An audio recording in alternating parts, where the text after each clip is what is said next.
Chester Bennington is awesome. I think that's become well established both during his music career and over the past 2 years since we've been without him. As we are about to hit 7 years since his passing, let's take a look at 10 reasons why Chester Bennington is awesome. I'm aware there are more than 10, so if you know of a reason why Chester is awesome, leave a comment and let everyone know, along with your favorite Linkin Park songs, Grade A songs, some of his work with Stone Temple Pilots, whatever that might be. Share it with people. This video is sponsored by Heavies. Your listening experience matters, and if you're going to listen to heavy music, do you really trust that experience to cheap earbuds and weak headphones with mediocre audio? Heavies is the answer, designed specifically for metal and heavy music listening. 8, count them 8 speakers delivering an immersive listening experience, along with the noise canceling mode called Hell Blocker, which is an extremely metal term for noise canceling, combined with 5 built-in microphones, physical volume knob, 50-hour battery life, travel case, and interchangeable shells so you can show off some of your favorite groups that have partnered with Heavies. You can get $40 off any of these H1H model bundles or the shell bundles by using the code ROCKED at checkout. These are the highest quality headphones I have ever used, and you can get them at a big discount. Check out heavies.com for more info on the H1H model and use the code ROCKED at checkout for $40 off. Thank you for checking this out. Please hit the like button if you like Chester Bennington. You know how these videos work. Let's get to it. Starting off with Chester's aspirations of rock stardom, as a teenager, Master Bennington dreamed of being a rock star and performing, admiring Stone Temple Pilots, and specifically wanting to be a part of a certain band that he loved growing up.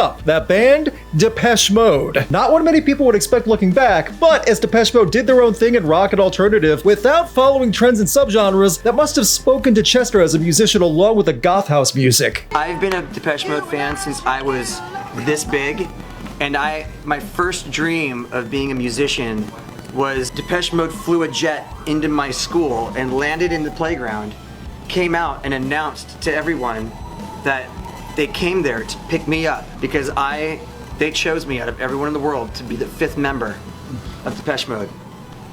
That's a good dream. That is the dopest dream I've ever had. They really made me want to be a musician. Like I started singing Depeche Mode songs. I had a huge, like 8-foot sized Depeche Mode poster on my wall. A song like One Step Closer would have sounded wildly different if it were performed by Depeche Mode. Things worked out for the best with Chester and Mike Shinoda working together though, and making their own sound. Seriously, think of Enjoy the Silence but screamed like a Linkin Park song. In an alternate universe, that's what happened. Along with many other members of Linkin Park, Chester was a huge fan of Gundam. It goes far past collecting and building, but actually creating their own work and putting Linkin Park's music to the Gundam universe for several years. There are several examples of this. There was a Gunpla in the Somewhere I Belong music video with Chester in the bedroom. Gundam used the Catalyst as the theme for the Gundam game EXVS, and Linkin Park had their own custom Gunpla release that Chester had a big part in designing. Coming from someone who was not incredibly familiar with the Gundam world, it's still impressive to see how much of a fan he continued to be over the years, to the point of working with Gundam in different ventures. That Linkin Park Gundam has been discontinued, but you can still find a couple copies of it online. Ever wonder how Chester's Scream originally found its place in Linkin Park? Well, it turns out Chester has the story and explanation during a carpool karaoke interview on Linkin Park's Facebook page with none other than Ken Jeong. How'd you come up with your trademark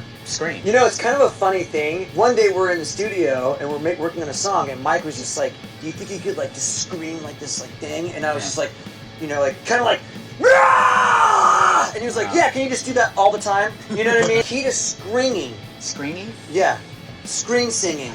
Oh, scream singing. Scream okay. singing. Use your diaphragm. So when you hit it like a note, like a regular note that you would sing, like, yeah, like that. Yeah! Yeah! Okay, see? That was... I love that Chester was encouraged to do it in the studio, and then it was so great that it stuck with him for his career. Also, it's unfortunate we never got that Linkin Park Ken Jeong collaboration. That could have been awesome. The history of Linkin Park's formation is pretty well established as they kicked the nu metal and rap rock door down in 2000, but what many people don't know is that the label and executives wanted Mike Shinoda replaced or flat out removed. Chester Bennington gave a hard no to that every time it was suggested, even when the at the time manager suggested to have Shinoda's rapping replaced on a song like In the End. First album, we were a baby band, nobody trusted, like, oh, you're gonna take risks, that's a bad idea. We got turned down by every label in the process. They all were like, well, this is not gonna work. Got our way in the back door at Warner Records. The guy that had brought us in literally at one point was like trying to kick me out of the group. He was trying to get the group to sound different. He was trying to write stuff on the album, which did not happen. They didn't want you rapping, right?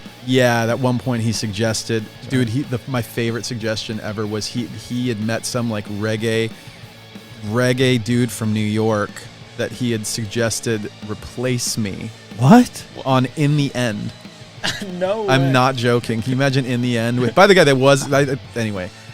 That's how Is this guy still working? that's how no comment. So this Shinoda would go on record along with the rest of the group saying how Chester fought to keep Linkin Park's style their own and let them do what they wanted. Good thing that happened because we would not have gotten Hybrid Theory if we caved, let alone Mike Shinoda on the album altogether. Chester was not a selfish person and understood that when disaster strikes, people need to take action. His philanthropy led to the co-founding of Music for Relief, a non-profit charity organization created to help people affected by the tsunami in 2004. The massive Indian Ocean earthquake tsunami was cause for panic and got worldwide attention, and I think it's admirable that California-based rock star Chester Bennington took action in a way he could because he wanted to help. Proof that there is altruism even from successful rock stars. Music for Relief has continued over the years, and in 2018, the emergency relief organization partnered with the Entertainment Industry Foundation, or EIF, which has been a powerful nonprofit going back to 1942. Thanks to Chester and others of Action to Help, Music for Relief went on to raise a massive amount of money to disaster-affected families for years. Chester had his share of cameo appearances in TV shows and films, but he made his true acting appearance in the heartwarming and emotional piece of cinematography, Saw 3D: The Final Chapter. It wasn't just an ordinary scene either. Chester played the part of Evan, a racist skinhead gang member who was stuck in one of Jigsaw's death traps. To some people that sounds horrifying, but if you are going to go out in a film,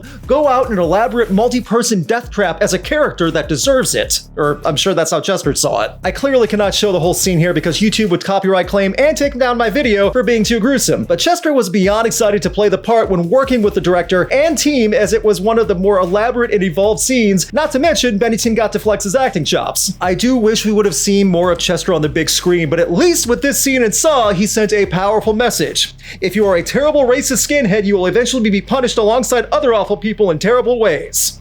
I mean, that's what I got out of it. Chester's vocals have always been a highlight for many Linkin Park fans, and as many people have followed his career, it's been easy to hear how much range the man has. It's not the typical nu metal or rap rock delivery of one shout and volume. Chester was measured at covering 4 octaves easily with his vocal range, which is an impressive feat for any singer, let alone someone that covering octaves in one album or even the same track. A great video was done by the channel Crazy Singing, looking at some of Chester's impossible vocal lines. Listening to some of these performances, and you can tell Bennington was in a rare class.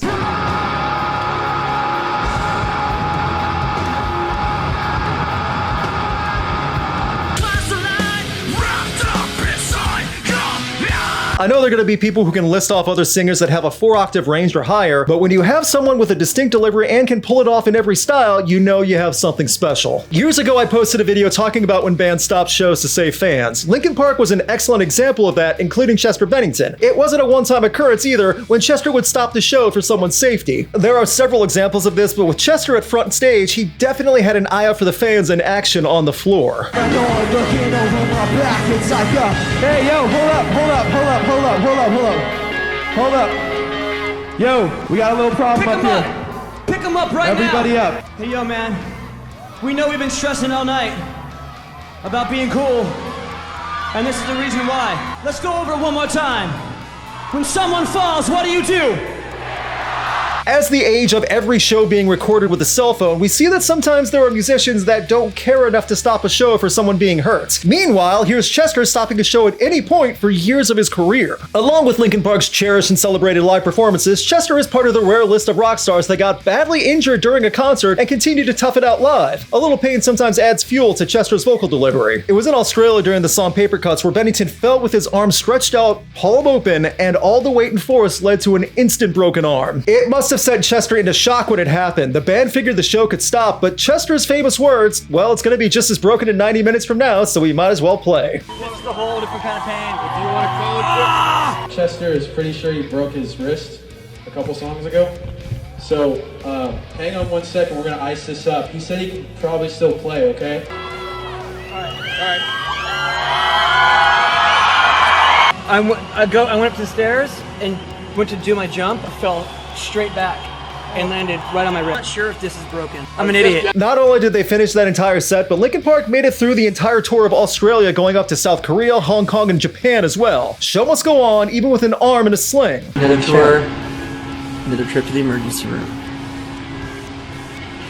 As the years went on, through many interviews and heard through Linkin Park songs, Chester Bennington was an advocate of mental health in discussion and destigmatizing the topic, as well as being open about his issues with substance abuse and being sober. Chester wanted people to get help, and looking back at what we know now and how we lost Chester, it still doesn't change the fact that Bennington went out of his way to help others and spread awareness of these issues while he was with us. This place right here, this skull between my ears, that is a bad neighborhood, and I should not be in there alone. All the stuff that's going on in here is actually just, I'm doing this to myself, and regardless of whatever that thing is. And so this is that like conscious awareness of that thing. When you can step back and look at something, like you're actually elevating yourself consciously, like you're enlightened at that point, right? To a certain degree. I could do something about this, and by doing it, I can move forward and get unstuck from this, and then I could actually be able to, for me, it's like I can live with life on life's term. Life is always throwing these like curveballs at you, whether they're good or bad, like it just happens. And eventually what I found is, especially with the bad stuff, because that's the stuff that I kind of that's the stuff that sticks to me a little bit more, coming out at the other side and being like, man, I'm a better person because of that, or I'm more compassionate because of that, or, you know, I can understand, I feel like I understand people or humanity a little bit differently because I've been through some pretty crazy stuff. That's a positive. So finding the positive in all these things, that's what we always try to do, but we still talk about the feelings we had. We should remember Chester's work in these fields as opposed to missing him and thinking about how we lost him. It's a much better tribute and recognition of the man, thinking about how hard he worked and what he was willing to do for others. I want to end with two personal stories that I always remember about Linkin Park. First, my story of the day after Meteora came out. I bought the CD the day it came out in Target, but the day after, I brought it to school with my portable CD player and was listening to every second I could between classes, probably during study hall, whatever. At lunch, I was passing around my cheap earbuds and people were listening, and as soon as people heard the song Faint, everyone lost it. That was a time when Linkin Park released anything and people would stop to listen. Second was in 2017, when Chester passed in the same fashion as Chris Cornell. I was at my day job at the time. I remember seeing my close friend Michael in the hall and running up to him, telling him what happened, and him not believing me. 30 minutes later, I was messaging my friend Anna, who also works in the music industry, who had not heard yet, and she also, understandably, did not believe it. Chester Bennington was great for many reasons, and regardless of what happens with the future of Linkin Park, I will still hold many of these things that Chester has made with fond memories. Finally, I married a woman who named one of her cats Chester after Chester Bennington. Weird how that works out sometime. Fun fact, this Chester can howl almost as loud as Chester Bennington when it's dinner time. You'd swear he was trying to scream one step closer, or at least the chorus. Meow, meow, meow, meow, meow, meow, meow.